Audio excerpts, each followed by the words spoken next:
নমস্কাৰ বন্ধুসকল আশা ৰাখিছোঁ সকলো ভালে আছে প্ৰতিদিনৰ দৰে আজিও মই ৱৰ্ল্ডৰ এটা বেষ্ট কোৱালিটিৰ পেষ্ট প্ৰডাক্ট লৈ আপোনালোকৰ সন্মুখলৈ আহিছোঁ আৰু আজি আমি আলোচনা কৰিম এটমি টুথব্ৰাছৰ বিষয়ে আপুনি ডাঙৰ হোৱাৰে পৰাই যেতিয়াৰ পৰাই আপুনি ব্ৰাছ কৰিবলৈ শিকিছে ব্ৰাছডাল হাতত তুলি লৈছে সেই তেতিয়াৰে পৰাই বৰ্তমান সময়লৈকে আপোনালোকে দাঁত ব্ৰাছ কৰি আহিছে আৰু ভৱিষ্যতেও কৰি থাকিব আৰু তাৰ কাৰণে আপোনালোকে ওচৰৰ দোকানখনৰ পৰাই হওক বা শ্বপিং মলৰ পৰাই হওক বা অন্যান্য মাধ্যমেৰে বিভিন্ন ধৰণৰ কোম্পানী বিভিন্ন ধৰণৰ টুথব্ৰাছ আপোনালোকে কিনি আনি ব্যৱহাৰ কৰিছে আজি মই যিডাল ব্ৰাছৰ বিষয়ে আলোচনা কৰিম এটমি যিডাল টুথব্ৰাছৰ বিষয়ে আলোচনা কৰিম সেই টুথব্ৰাছডালৰনো এনেকুৱা কি গুণ আছে যে অন্যান্য ব্ৰাছৰ তুলনাত আমাৰ এই ব্ৰাছডাল সকলো ফালৰ পৰাই উন্নত মানদণ্ডৰ হয় আৰু আমি ইয়াকহে ব্যৱহাৰ কৰিব লাগে কিয় আহক তেনেহ'লে আমি ইয়াৰ বিষয়ে জানি লওঁ আমি কিয় এটমি টুথব্ৰাছ ব্যৱহাৰ কৰিম এটমি টুথব্ৰাছ ব্যৱহাৰ কৰাৰ বহুকেইটা কাৰণৰ মাজৰ পৰা মই মাত্ৰ 10টা পইণ্ট আপোনালোকক আঙুলিয়াই দিব বিচাৰিছোঁ তাৰ প্ৰথম কাৰণ যে এটমি টুথব্ৰাছডাল সম্পূৰ্ণ পেটেণ্টেড হয় ইয়াক কোনেও কপি কৰিব নোৱাৰে কিয়নো ইয়াক কিছুমান টেকন'লজি লৈ বনোৱা হৈছে যিবিলাক টেকন'লজি বেলেগ মেনুফেকচাৰিং ইউনিটৰ হাতত নাই যাৰ কাৰণে এই টেকন'লজিসমূহ তেওঁলোকে কপি কৰিব নোৱাৰে 2 নম্বৰ কাৰণ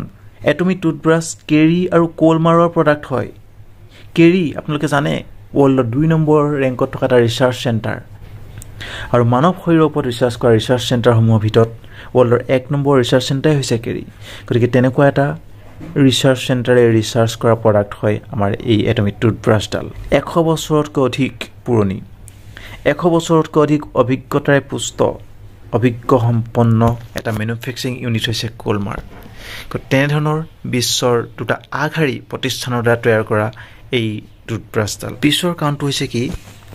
এটমি টুথব্ৰাছডাল FDA আৰু KIFA চাৰ্টিফাইড হয় FDA food and drug administration আৰু লগতে KIFA কোৰিয়া ফাৰ ইনফ্ৰাৰেড এছ'চিয়েশ্যনৰ সেয়ে ইয়াৰ লগত বেলেগ ব্ৰাছৰ কোনো তুলনাই নহয়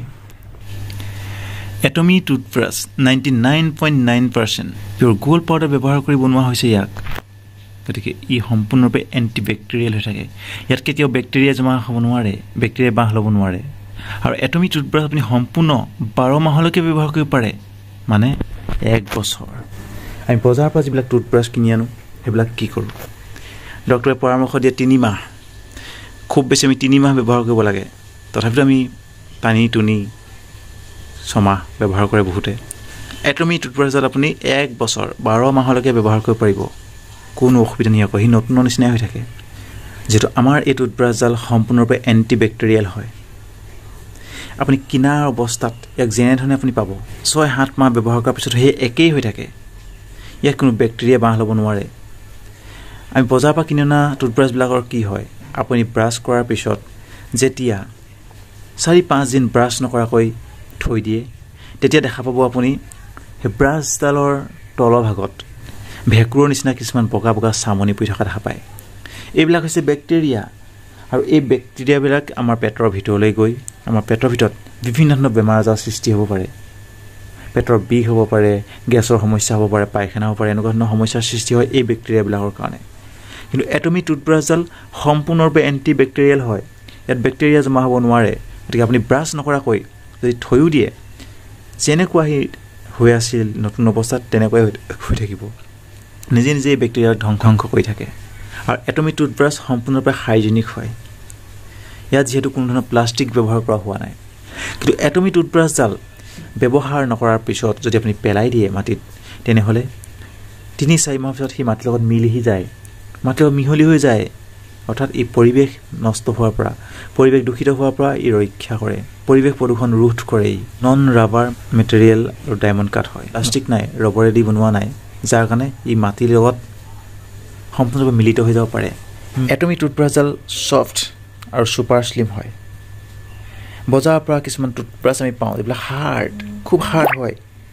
সেইবিলাক ব্ৰাছ কৰিলে আমাৰ দাঁতৰ আলুত খোজ খায় আৰু দাঁতৰ আলু খোজ খোৱাৰ কাৰণে দাঁতৰ আলুৰ পৰা আমাৰ তেজ ওলায় দাঁত আমাৰ বিষ হয় দাঁতৰ আলুটো ফুলি উঠে বা তাত বিভিন্ন ধৰণৰ বেক্টেৰিয়া জমা হৈ সমস্যাৰ সৃষ্টি হয় দাঁত পোকে খায় এনেকুৱা ধৰণৰ দাঁতৰ সমস্যা কিছুমান সৃষ্টি হয় আলুৰ সমস্যাৰ সৃষ্টি হয় এটমি টুথব্ৰাছডাল একেবাৰে ছফ্ট হয় আৰু ছুপাৰ স্লিম হয় ছফ্ট হোৱাৰ কাৰণে ই আমাৰ আলু আঘাত নকৰে, দাঁতৰ আলুত আঘাত নকৰে, আৰু দাঁতৰ আলুত লাগিলেও দাঁতৰ আলু খোজ খায়, সি অনিষ্ট কৰিব নোৱাৰে। দাঁতৰ আলুত সি মালিচ কৰা নিচিনা হয়, ফলত দাঁতৰ আলুটো মজবুত হয়,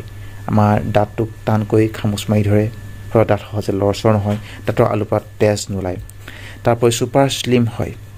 সেয়ে আমি দাঁতৰ একেবাৰে ভিতৰৰ অংশলৈকে, আমাৰ দাঁতৰ গুৰিলৈকে আমি ব্ৰাছডাল ভৰাই আমি গুৰি দাঁতটো খুব সুন্দৰকৈ আমি চাফা কৰিব পাৰোঁ, যিটো বজাৰৰ ব্ৰাছডালেদি কৰা সম্ভৱ নহয়। এটমিক টুথব্ৰাছডাল যিহেতু ছফ্ট হয় আৰু শ্লিম হয়, সেয়েহে ই দাঁতৰ গুৰিত খোজ খালেও দাঁতৰ আলুৰ পৰা তেজ নোলায়। বজাৰৰ ব্ৰাছবিলাক হাৰ্ড হয়, সেয়ে দাঁতৰ আলুত লগাৰ লগে লগে দাঁতৰ আলুত খুচি দাঁতৰ আলুৰ পৰা তেজ ওলায়। যিসকলে এটমিক টুথব্ৰাছ ব্যৱহাৰ কৰিছে তেওঁলোকে নিশ্চয় ইয়াৰ গুণাগুণসমূহ জানে, আৰু যিসকলে এতিয়াও এটমিক টুথব্ৰাছ ব্যৱহাৰ কৰা নাই তেওঁলোকে এটমিক টুথব্ৰাছডাল ব্যৱহাৰ কৰক, ব্যৱহাৰ কৰি ইয়াৰ গুণাগুণসমূহ লওক। গতিকে আহক আমি সকলোৱে এটমিক টুথব্ৰাছডাল ব্যৱহাৰ কৰোঁ আৰু ব্যৱহাৰ কৰি নিজকে নিৰোগী কৰি ৰাখোঁ। বন্ধুসকল, ময়ো ভিডিঅ'টো বেছি দীঘলীয়া নকৰোঁ। যদিহে মোৰ ভিডিঅ'টো আপোনালোকৰ ভাল লাগিছে তেনেহ'লে লাইক, কমেণ্ট, শ্বেয়াৰ আৰু লগতে ছাবস্ক্ৰাইব কৰি ৰাখিবলৈ নাপাহৰিব। সকলোকে বহুত বহুত ধন্যবাদ জনালোঁ। ধন্যবাদ।